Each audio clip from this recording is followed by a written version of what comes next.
video will allow you to correct your homework for section 9.1.1. Homework problems are 910 through 921. So for 910, they want you to estimate the circumference or diameter for each circle and to give some reasoning. Keep in mind that we know circumference equals pi times diameter. And we can also use an approximation for pi since they're telling us to estimate of 3.14. So we could also say that circumference equals 3 1400ths times diameter. So if the diameter is 1, what is the circumference? So you would take 1 times pi, or 1 times the approximation for pi. So therefore, the circumference is pi centimeters. The label will just be the unit since it's distance. If you had 3 1400ths for your approximation, that'd be fine. If you even had it as 3, since they say we should estimate, that would be fine as well. For B, you know the diameter is 7 2/10. You're going to then multiply again by the approximation for pi. So if you take 7 2/10 times 3 1400ths, you get approximately 22 6/10, or they said approximately 22 if you were using 3 instead of 3 1400ths, because again, it's an estimate. Or I would take it if you round this to 23. Here we know the circumference is 1 mile and we want to find the diameter. So we're told this value and we want to find this. So you're going to take 1 and divide by, again, either approximation of 3 or 3 1400ths. You end up getting about 1/3 if you take 1 divided by 3. If you take 1 divided by 3 1400ths, you get about 3/10. That would be okay as well, or 3200ths if you round it. So any of those would be an okay estimate. And if the circumference is 12, what's the diameter? So we would take 12 divided by, again, 3 1400ths, or sometimes for an estimate, they'll just use 3. And so you get 3 8/10 approximately, or if you round it, you could say about 4 inches. For 9/11, imagine you and your team are conducting a survey to see how many minutes long lunch should be at your school. Students understand that the longer the lunch is, the longer the school day is. Since you cannot ask every student, you're going to take a sample.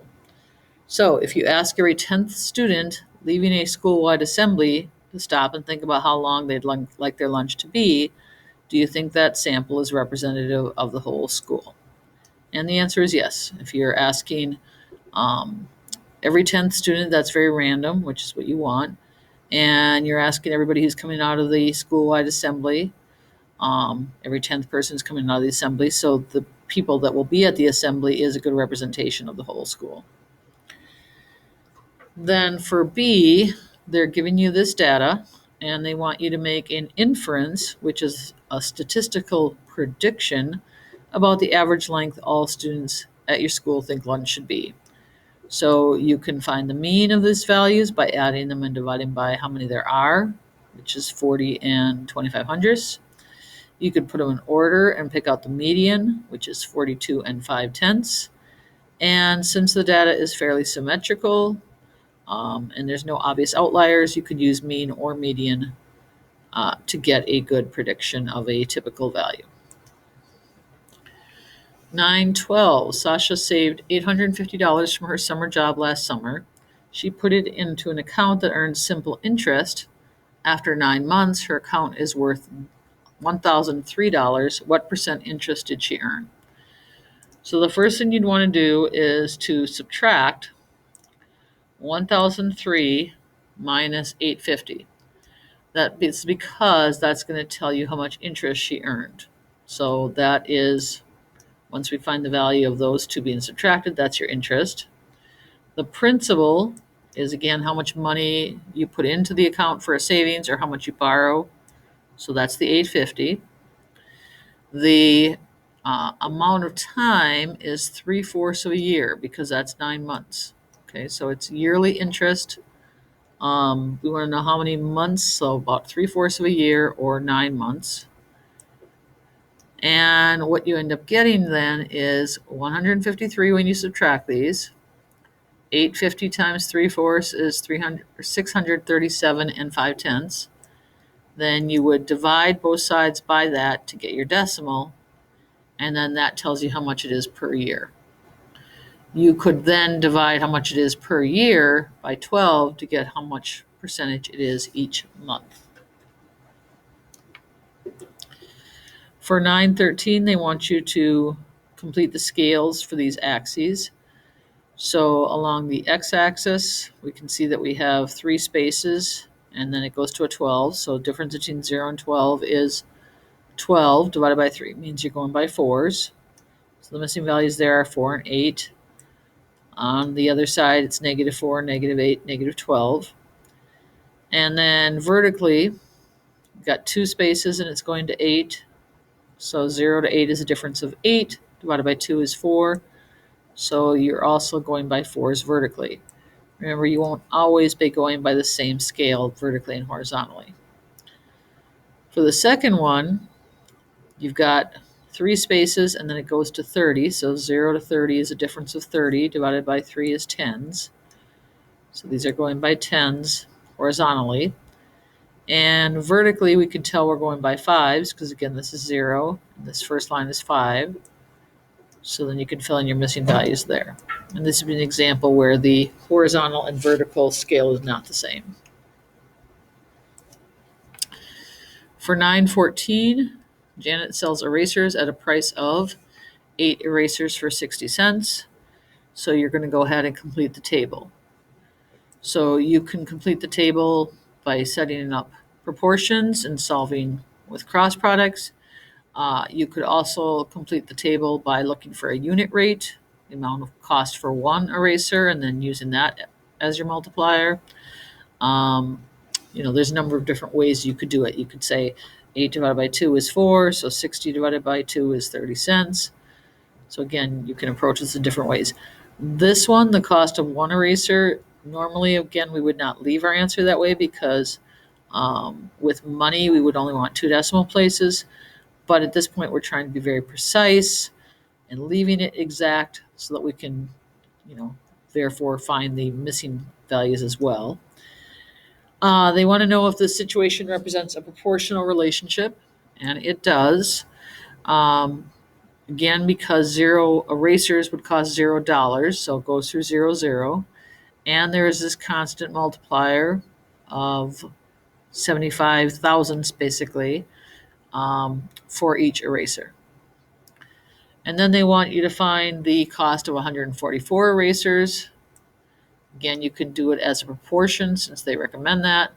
So if it's 90 cents for 12 erasers, we want to know how much it will cost for 144. Remember, you multiply diagonally across this way and this way. So 90 cents times 144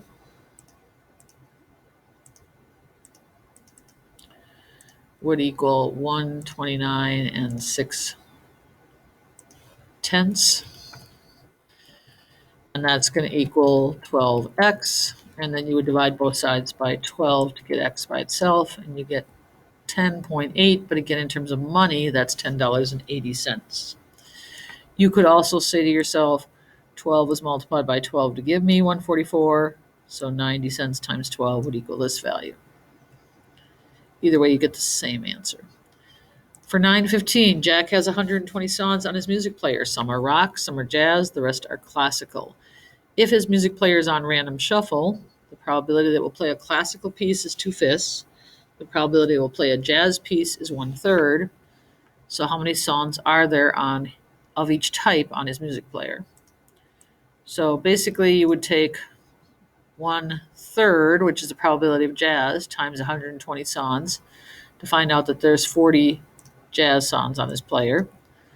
2/5, which is the probability of classical, times 120 to find out that there's 48 classical, and then you can subtract those from how many songs are all together, and that'll tell you how many songs are rock songs.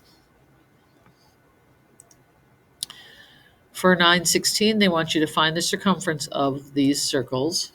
Again, remember circumference equals pi times diameter, or if we use an approximation for pi, it would be typically 3 and 1400ths. In this first one, however, we're not given diameter, we're given radius. So remember, if you're given radius, you're first going to want to change that to diameter. So we know that diameter equals 2 times radius. 2 radii will equal a diameter. So you would take 2 times the 3 and basically get a diameter of 6, and then put that in place of diameter in the equation. And what you end up getting is 6 times pi, or 6 pi. We put the number in front of pi just like we put the number in front of a variable. And if you went with an approximation, that's also the same as 18 and 8400ths. So we say that this is the exact answer, 6 pi, and this is the approximate answer when you use the 3 and 1400ths as an approximation for pi. If the diameter is 27, then our circumference is 27 pi, again, for the exact answer. Or if you use the 3.14 as your approximation, 84 and 7800ths. For 917, they've got these sampling methods, and we have to decide what populations those samples were taken from. So they give you one that's done. So if we call every 100th name in the phone book, who are we sampling is what they want to know. Or sampling people who have phones with their number listed. All right. So again, phone books are kind of a thing of the past with cell phones, but normally when you had a landline, your phone number might be posted in the phone book. It might not. You had the option. And if the number is listed, those are the people that you're going to be potentially calling. If you call people at home at 10 a.m., these are going to be people who are typically going to be home at 10 a.m., which means they might not work outside the home. Or maybe they work outside the home, but they work a different shift. Asking every 10th person who leaves the mall, you're asking people who are shopping at the mall or people who go to the mall. Again, this might seem kind of obvious, but keep in mind, if you're looking to survey or sample everybody, you have to think about, are there people that you're not going to end up getting a representation from? Well, you're going to get people who aren't at the mall, will not get the data on that. How about people leaving the bank? Again, those are mostly adults. You're probably not going to have a lot of kids that you're going to be sampling in this case. And people, again, who are actually doing their business at the bank. Mailing your questionnaire to people. Well, if you're going to send it in the mail, you're typically going to get adults who respond. And they have to be ones who are willing to return the questionnaire. That is definitely not everybody. And then if you ask everybody on the school bus, you're going to be sampling students. You won't be getting adults, other than maybe the driver. And these are going to be students who do ride the bus. Some students don't, obviously. 918, a pair of shoes originally cost $42, but it's on sale for 33% off. What's the new price and how do you know? So you can do it in a couple different ways. One is, what amount out of 42 is the same as 33%, 33 over 100? And you can do your cross products method, and you get $13.86. You also could do it as 33% of $42, where you change the 33% to a decimal, and we know of means multiply. Either way, again, you're going to get the same answer, $13.86. For 919, the students at Dolan Middle School are competing in after-school activities in which they earn points for helping out around the school. Each team consists of 30 students in the homeroom. Halfway through the competition, the scores from the students in 2 of the teams were displayed in these box plots. The champion team is the one with the most points when the scores of the 30 students are added. What team would you rather be on? So what they want you to understand is that they both seem to be pretty even in terms of their total points. Team 1 has more consistency because it's not as much difference between the lowest value and the highest value. And we can see that a lot of the data is right in here. And so you might find that they are a very consistent team. On the other hand, if you look at the median value, which is the middle when they're in order, team 2 has a higher median value than team 1. Even though we don't see an exact value here, you can tell based on where it is on the number line that team 2 has a higher median. For 920, you need to find the answers. Again, make sure you show some work when needed. So for A, you could probably do that with some mental math, 35 and 6/10. B, might need to show some work, otherwise possibly could do with mental math, 68 and 93/100. C, 15 and 1/100. D, probably need to add your 0 and show your regrouping, so I should see some work there, 14 and 39/100. E, you're going to multiply as though there's whole numbers and then move the decimal point. You get 27.0 or 27. And F is 27.5 as a decimal or mixed number. For 921, they want you to remember your definitions of complementary, supplementary, and vertical angles. So if two angles are complementary and one measures 65 degrees, what's the measure of the other? We know that complementary means two angles that add up to 90. So if one is 65, 90 minus 65 means the other angle is 25 degrees. If two angles are supplementary, one measures 125, what's the measure of the other angle? 180 minus 125 leaves us with a 55-degree angle. And if two angles are vertical and one measures 63, what's the other of the measure of the other? Vertical angles are always congruent, so if one measures 63 degrees, so does the other.